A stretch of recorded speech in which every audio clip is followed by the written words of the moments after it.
बार की बात है, एक प्यारा सा खरगोश था जिसका नाम गोलू था। गोलू बहुत ही चंचल और तेज दौड़ने वाला था।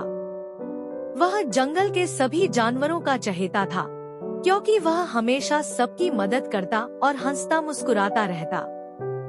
गोलू का सबसे पसंदीदा काम था अपने दोस्तों के साथ जंगल की सैर करना और नई नई जगहों की खोज करना।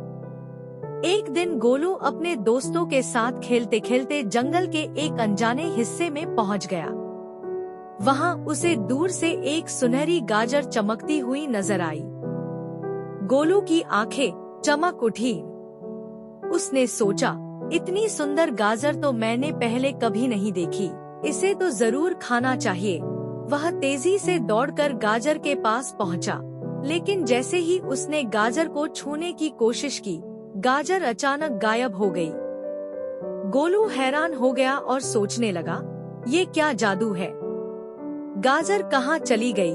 तभी पास से एक चालाक लोमड़ी आई, जिसका नाम चींटी था। चींटी ने अपनी चालाकी भरी मुस्कान के साथ कहा, अरे गोलू, अगर तुम इस जादुई गाजर को पाना चाहते हो, तो तुम्हें मेरे 3 सवालों के सही जवाब देने होंगे। गोलू ने थोड़ी हिम्मत दिखाते हुए कहा, ठीक है, मैं तैयार हूँ। पूछो सवाल। चींटी ने पहला सवाल पूछा, जंगल का सबसे तेज दौड़ने वाला जानवर कौन है? गोलू ने तुरंत जवाब दिया, चीता। चींटी ने अपनी गर्दन हिलाते हुए कहा, सही जवाब। अब चींटी ने दूसरा सवाल पूछा, जंगल का सबसे बुद्धिमान जानवर कौन है? गोलू ने थोड़ी देर सोचा और फिर कहा, हाथी। वह बहुत समझदार और शांत रहता है। चींटी ने मुस्कुराते हुए कहा, बिल्कुल सही। अब बारी थी तीसरे और सबसे मुश्किल सवाल की। चींटी ने पूछा, तुम्हारा सबसे अच्छा दोस्त कौन है?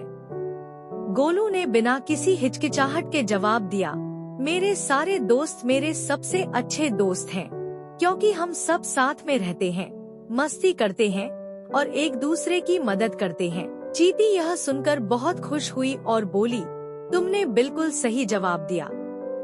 दोस्ती सबसे बड़ी चीज है और तुमने इसे समझा। ये लो, ये जादुई गाजर तुम्हारी हुई। गोलू ने खुशी खुशी गाजर ली और उसे खाने लगा। जब उसने गाजर खाई, तो उसे महसूस हुआ कि यह गाजर उसे सिर्फ भूख नहीं मिटा रही, बल्कि उसे और भी तेज और बुद्धिमान बना रही है। वह अपने दोस्तों के पास लौटा और उन्हें अपनी रोमांचक कहानी सुनाई। उस दिन के बाद गोलू ने सीखा कि दोस्ती सबसे बड़ा खजाना है और अगर हम सच्चे दिल से कोशिश करें, तो हम हर मुश्किल को पार कर सकते हैं। गोलू और उसके दोस्त हंसते खेलते जंगल में वापस चले गए और वे हमेशा मिलजुल कर खुशी खुशी रहते रहे।